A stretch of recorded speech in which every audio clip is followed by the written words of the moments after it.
The green anarchism of the Green Party is the future of the left. That has been clear for quite a while now, and while the late manifesto was a little bit scant on details, Naomi Klein is one of the leading proponents of the new left, so everything is lining up, right? No. The NDP is run by the fossil fuel industry, and it's an unholy alliance of capital and labor bent on destroying the planet for short-term gain. The hard reality is that it is no more likely to pick these ideas up than the Liberal Party is. And I think everybody is fully cognizant of this too. There's just that bit of cognitive dissonance we want to believe. It's easy to suggest that the issue should have been ignored rather than dragged on. The party would no doubt keep its base of dues-paying union members happy. Sure. And it may have expanded a little on the right even too. But, should they have carried on oblivious, the party leadership would no doubt wake up one day, 2 years from now, to find it's competing with the Greens for third-party status, and not really understand why. The Green Party platform is available on the internet, and it's more than 2 pages of vague platitudes too. Ask yourself this question, given that the party is probably going to win in the end, is it worth this level of struggle to merely fail at reinventing the wheel? Or are you better off abandoning the NDP for the Greens immediately and trying to peel off progressive aspects of the union movement one by one? I fear that the future is obvious. This goes on forever in the end. The party wins. And everybody has wasted years they should have spent organizing outside of the party to accomplish essentially nothing. The NDP is run by a number of unions that have merged together under the name of Unifor, primarily. The dominant interests in the NDP are pipeline unions and auto unions.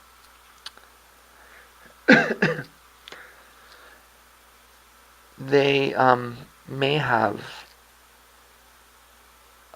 carried out quite a bit of lip service to environmental interests in the past. That may be true. But it is obvious to everybody who is knowledgeable that the NDP represents the interests of the fossil fuel lobby. They just represent those interests from the bottom up rather than from the top down. The LEAP manifesto is a 2-page document. The Green Party platform is, I believe it's closer to 200 pages. It's very detailed, very carefully written. I think that the NDP members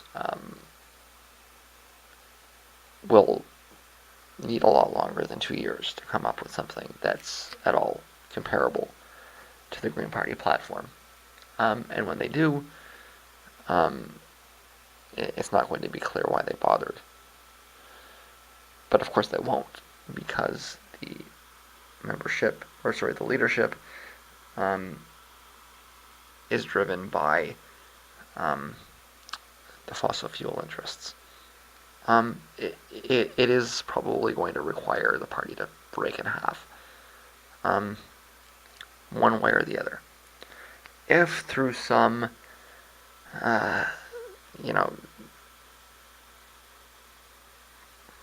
through some means, the activists are able to take control of the party, they're going to lose. They're going to lose the unions, right? Now, they're arguing that it's about a sustainable shift and all these sorts of things, and in some unfolding of history, it's probably possible. But to abandon the markets, I mean, it's whether it's feasible or not. The union members will never desire it, right? You might be able to convince them to, expand production, right? But any talk of putting moratoriums on things or stopping production or converting production is never going to fly with a union base that's keenly aware that it needs to produce things that have markets. So, if the Naomi Kleins and the David Suzukis and the Stephen Lewises, if they're able to take over the party somehow, what that's going to mean is that the Unifours, and the CAWs are going to shuffle out to the Liberal Party, and you're going to end up in this cleavage of the NDP, where the NDP loses its union base and essentially becomes the Green Party. And then you're left with the necessity to merge, right? So one way or the other, you end up with the same thing.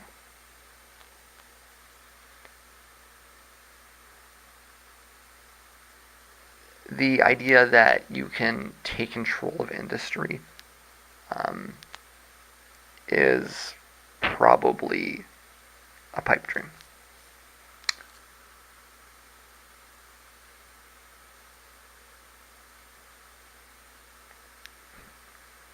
Of course, it's easy to argue that there's not another option. But from a tactical perspective, I think that it's worth questioning whether it's a better idea to try to start a new movement and peel aspects of a dying movement away, or whether it's a better idea to try to take control of a dying movement and resuscitate it. I think that the solution to this is not going to be in taking control of unions and revolutionizing it from the inside. It's going to have to be taking control of government and forcing regulations down. And your best chance at commanding the popular support of that is to convince young people. And I don't really think that the NDP is the vehicle to do that with. This is a debate that Canadians are going to have for at least the next 2 years. Do you want to do this? Well, I mean, first you're going to have the debate in the NDP whether you want to do this or not, and then you're going to have the debate on the real left about whether you want to do this with the NDP or whether you want to try to take over the Greens. You have to keep in mind that the Greens in Canada are not the same thing as the Greens elsewhere. The Green Party in Canada is actually linearly descended from the Libertarian Party. The current leader is a pro-life Unitarian minister. It might be easy to get the wrong idea from the outside. She maybe looks a little like Jill Stein. She doesn't think much like Jill Stein, that's for sure. She thinks maybe more like, let's not be outrageous here. She's a moderate conservative, kind of maybe more like the same way that Elizabeth Warren is a moderate conservative, right?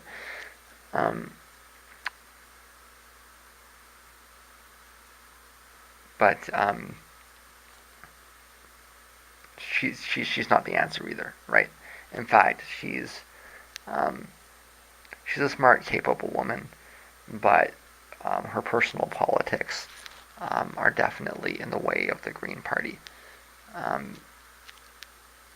and her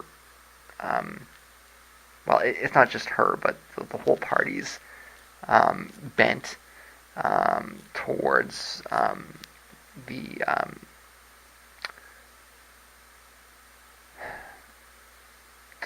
towards a conservative kind of fiscal policy. It is not going to be appealing to anybody either, right? So, I mean, that's the flip side of it. That the Green Party platform does look pretty good.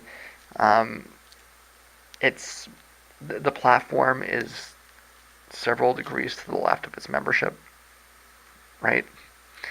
So, in order to use the Green Party as a vehicle, um, the left activists would have to they'd have to barnstorm it, right? They'd have to co-opt the party, to take it over with sheer numbers, throw a lot of the people that are currently running it out of it, co-opt it, take over, and use it as a vehicle, right? Um, so why not just start a new party? Well, because any new party that you start is going to be in competition with this one, right? Um, you're gonna have to beat down Elizabeth May one way or the other, right? Either beat her down by starting a new party and just wiping that one out, or by trying to take over the infrastructure that exists. It makes more sense to try to co-opt it than it does to start something new. But in terms of vehicles and in terms of, I think the NDP is too well known, and it doesn't have the right. I know that partisan NDP people will argue otherwise, but the reality, if you can see the NDP from the outside, most people see the NDP as a part of the establishment. They see it as a co-opted, as a corrupt union body, right? And the idea that you can build a mass movement of students and young people, um, it can't happen through the NDP. It's more likely to happen through the Liberals than it is through the NDP. And that's the second time I've said that, because it's true. At least, with the Liberals, they don't have the barriers that union membership provides. Unions are really labyrinthine structures. They cause a lot of problems on trying to build movements. I'm not the first person that's pointed that out. So, but I mean, this is like this debate doesn't end here, right? This is going to be going on forever. But that's my basic position on it: is that the best case scenario that activists can accomplish in doing all this debating on this late manifesto, the best thing they could possibly think of coming up with is to recreate the Green Party platform.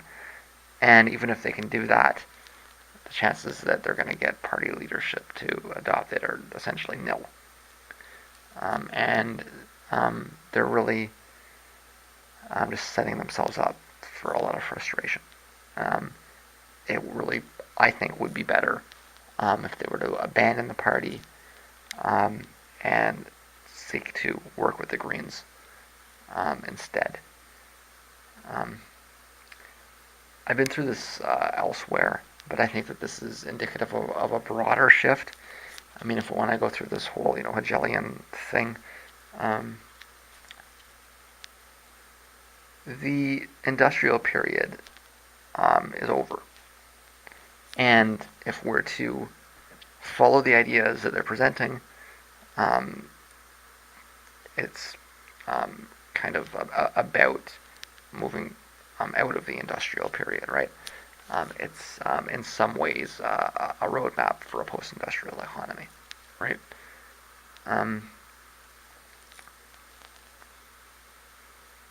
Given that that's the case, if the industrial period is over, the period of a unionized left is consequently also over. And part of the struggle of intellectually coming to terms with what happens when we're done with industrial civilization is what happens, like what does the new left look like? And I think that what the new left looks like is much more or much better encapsulated in a concept of green anarchism. in a society where we collectively own the machines.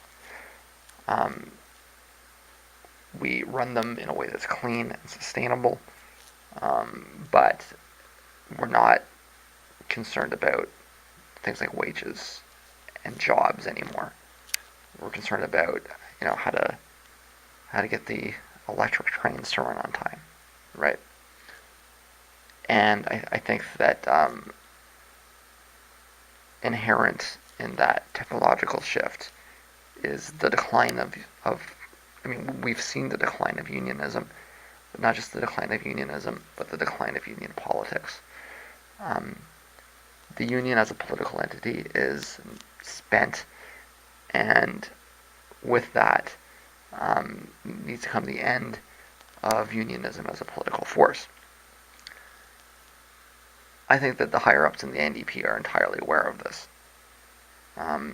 And it probably, well, it no doubt has a lot to do with the NDP's shift to the right.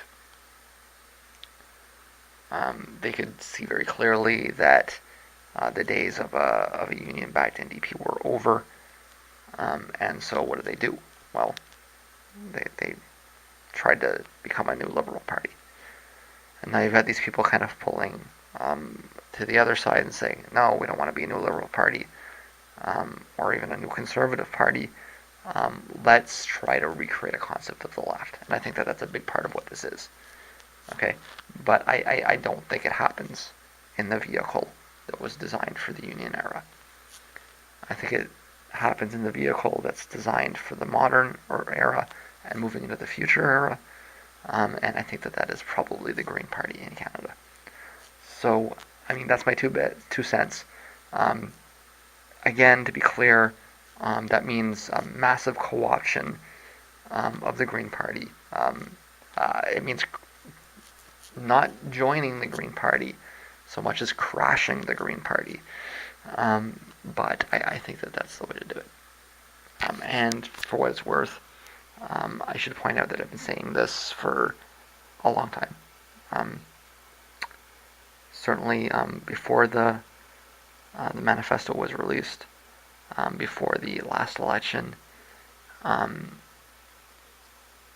even in fact before the Occupy movement. This is an idea I've had for quite some time, and I think it's the correct one. I think the Greens are the future of the left, and it's a question of whether we can come to terms with it sooner or later. So, I mean, the failure of this process may act as a catalyst towards that, right? So even if nobody listens to what I'm saying, or nobody has the same, I know nobody's listening to what I'm saying, but even if nobody has the same insights at the same time, the process of allowing this to go through a collapse may very well lead to a natural movement of people to a different protest party as it begins to set in or sink in that, wait a second, this party is not in tune with a serious transformation. It's just trying to hold on to the previous technological era and convert, industrial output into tax revenue, right? So I think maybe in some ways, even if my warning is not heeded, the outcome may be the same either way. So it should be clear that I don't have a lot of faith in this, or in this process. But I do think it's necessary. And the outcome of it will be important one way or the other.